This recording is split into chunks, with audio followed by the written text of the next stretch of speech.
Hello, thank you so much for coming to my presentation. As my colleague mentioned, my name is Jessalana Stewart. I know it's a unique one. I like it myself. And I will be presenting today on academic support given to Chinese international students from teachers of English composition in particular. So as I mentioned, my name is Jessalana Stewart. I am currently that was terrifying. Currently a doctoral student in literacy, culture, and language education at Indiana University. And I am a, thank you, young professional dedicated to multilingual collaboration, fostering enthusiasm through diversity, and facilitating communication internationally. That's my tagline. My research interests, as you mentioned, are interdisciplinary in nature and particularly involve international students in higher education.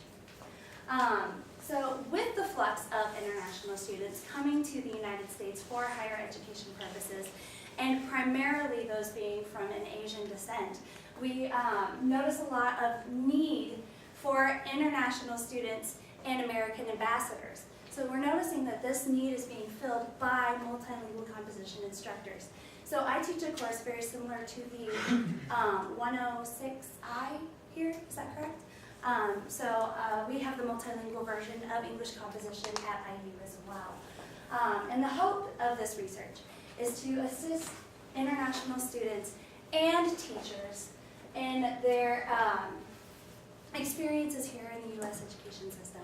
Primarily, my research focuses on an ethnographic perspective, and it involves some key subjects, for example, empathy, instructional method, struggles against stereotypes, and the need for more resources. And this is primarily from the teacher's perspective of those students.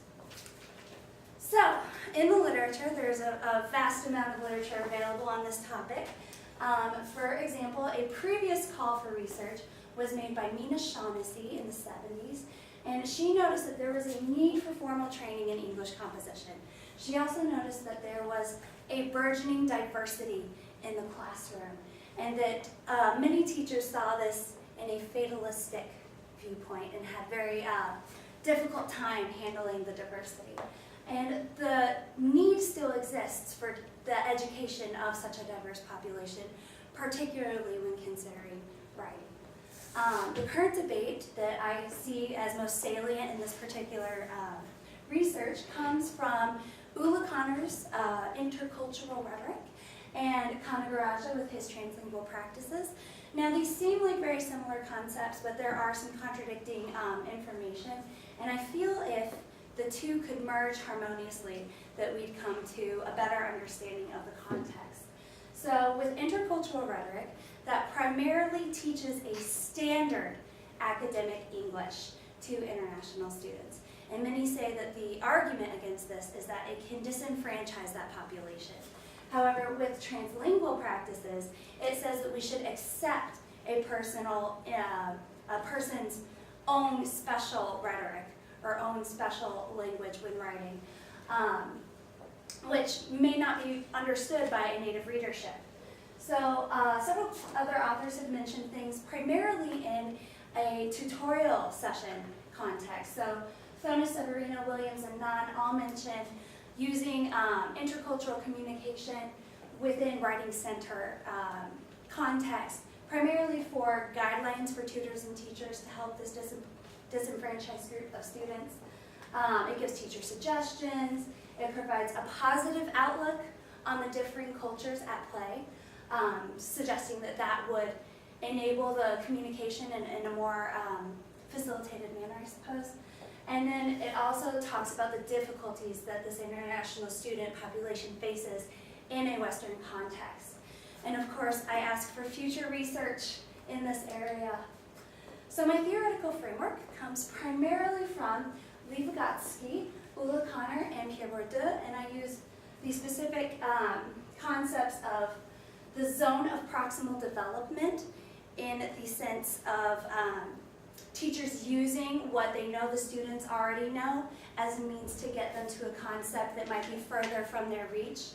Ula Connor, with her intercultural rhetoric, as I mentioned previously, is a very good start when it comes to instructing intercultural scenarios in the writing context.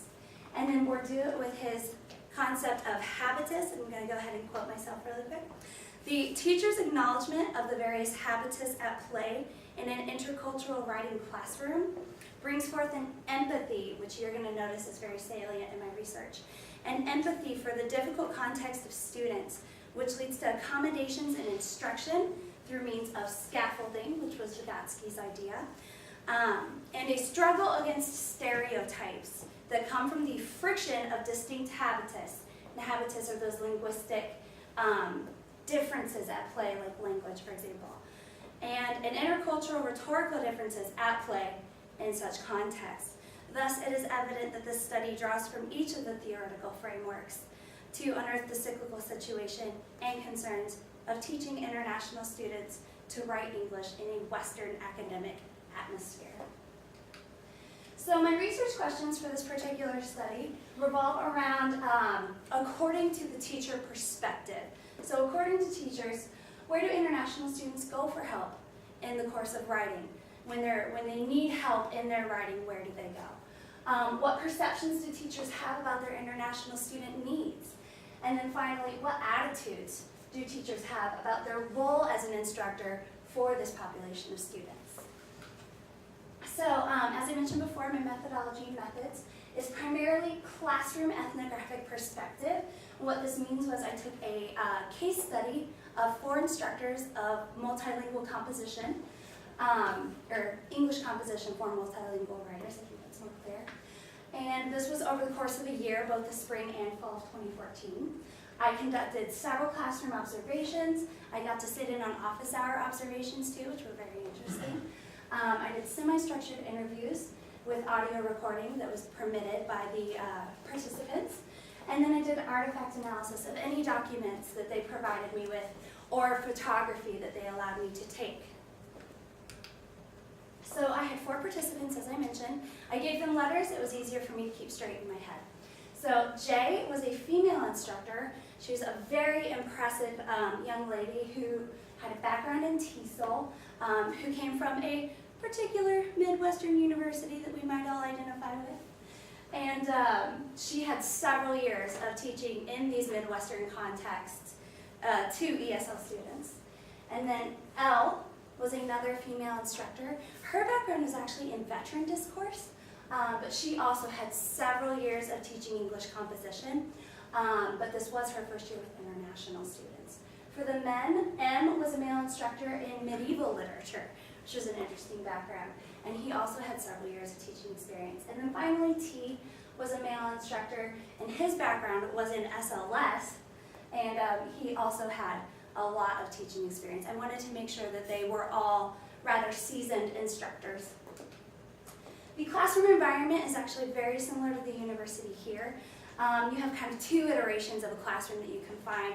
Number 1 is like that long table that you cram everybody at with 1 chalkboard and maybe a window for some daylight.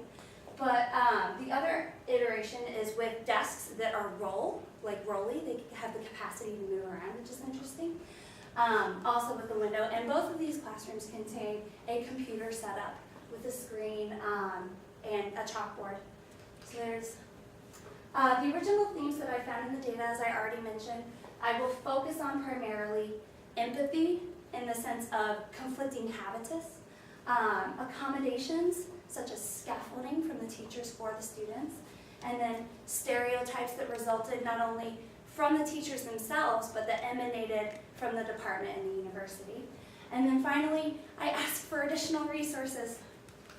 So, participant N, quote, stated that they are trying to navigate the academic world as an exile. And he's referring to they as the students of Asian descent primarily. They are fundamentally outside of the academic world, yet they have to work within it. I thought this is very telling of my research and very telling of the context of multilingual composition instructors. So in the sense of habitus and empathy, the main overarching, thank you very much, information that went from interview to interview was the sense of empathy that teachers have for their students. They want to do everything in their power to make the transition from their educational system to a Western academic style as smooth as possible. So Jay stated, she tries to give them pep talks because she knows how frustrating it is. She knows and she tells them frequently about her experiences writing in another foreign language. And she explains that her frustration of not saying things the right way, because of her previous experience, she was able to identify with the students, and that created a huge sense of empathy for their context and what they're going through currently. This similar thought went through all of the interviews that I conducted. In fact, the expression of divergent habitus between the instructors who are typically of an American context with their international students who are primarily from a Chinese context, you could see that kind of contradicting or divergent linguistic background, and how that would create difficulties for not only the students in their academic careers outside of the composition class, but within it. Another similarity that I found across the interviews were accommodations. Many of the teachers used various forms of accommodation for their students to help them in their journey of writing within standard English. So M stated, the more jargon that he threw out at the students, the more difficult vocabulary that he would incorporate into the classroom, the less they understood. So he would fix his speech to help the students in their comprehension of course content. A lot of the instructors mentioned using familiar technologies for their students to help them understand and to see visual representation of information in the course, along with repetition of information in the course. And they found this extremely successful with the international student population. Additionally, they all overwhelmingly provided personal time beyond their office hours to enable their students to succeed. Overwhelmingly.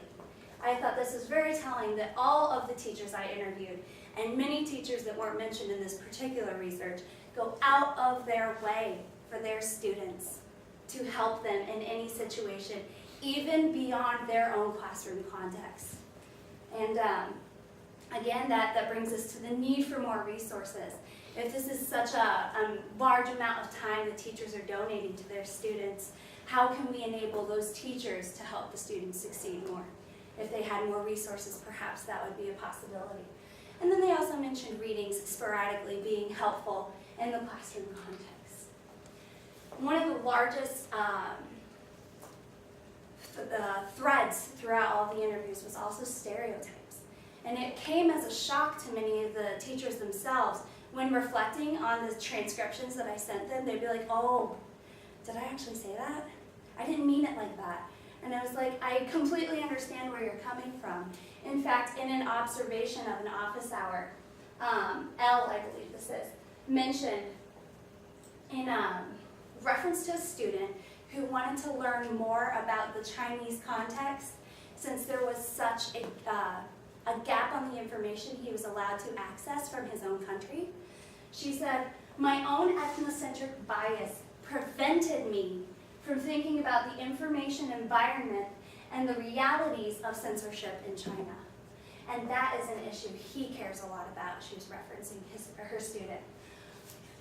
So stereotypes emanated not only from the teacher, but also from further context. For example, she heard from, and this is the same person, Al, heard from multiple people that these students don't really want to talk one-on-one, and that they do much better in groups.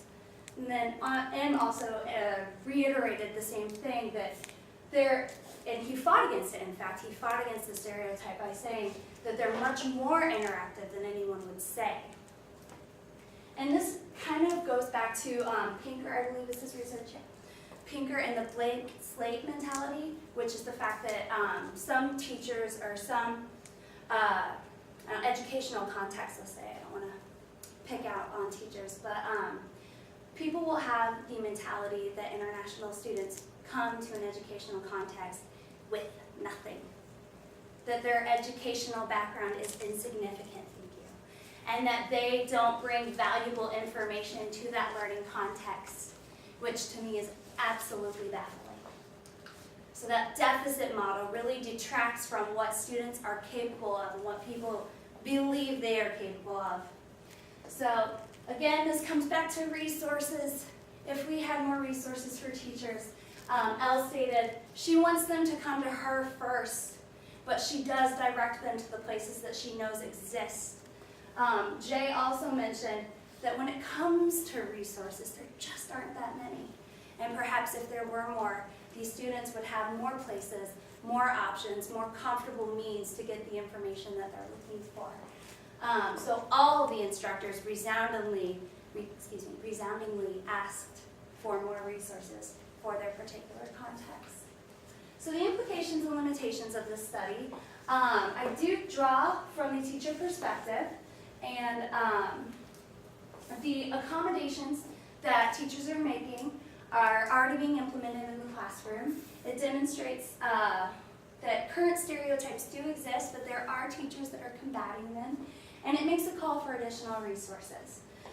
Limitations, I know that a vast majority of the research that I draw from and that I myself go through is of a Western ethnocentric bias. This bothers me, but we're always making strides to including more context. I did use a discrepant case analysis, but unfortunately that was unsuccessful, seeing as I couldn't find resources to compare with. And then technological malfunctions became a problem. One of my interviews timed out, so I lost half of that interview, which was really frustrating. And then administrative or student perceptions were not included in this particular research, simply because I needed a focus. So in conclusion, you can see this is an image from my own classroom. The students really want what they called a Chinese American dream. I thought that was telling because they come to America in a higher education setting specifically to get an education and to advance their careers and advance their standing. And teachers are the ones that are helping them to do that. So, future directions. I'm currently conducting research from the flip side of the perspective. So rather than the teachers of multilingual speakers writing in English, I'm looking at native Chinese speakers teaching Americans writing in Mandarin. I would like to compare and contrast the rhetorical differences that these learners go through, particularly when learning how to write in another language. I'm also doing comparative analysis of the, which one did I do first? Yeah, of, sorry, the foreign language teacher context and also the student context. Thank you. So I do want to get the whole perspective of what's going on in an intercultural classroom setting, not just the students, not just the teachers, not just the administration or the resources available, but as much as I can get, and this I hope will turn into my dissertation research. And then of course I'm looking at the hybridity of spaces. So L1 plus L2 equals what? I don't think it's really a third space, which has been argued by a couple theoreticians, but I do think that there is a change not just from L1, not just from L2, but some kind of mediary or intermediate space where they combine those two capacities and grow as learners. So, and then that complicates how many languages do you add on to that. So I'm really interested in that kind of research and the various identities at play in that context. Thank you so much for paying attention. I really appreciate your time and effort. Comments, questions? Very welcome. We have about 4 minutes for questions.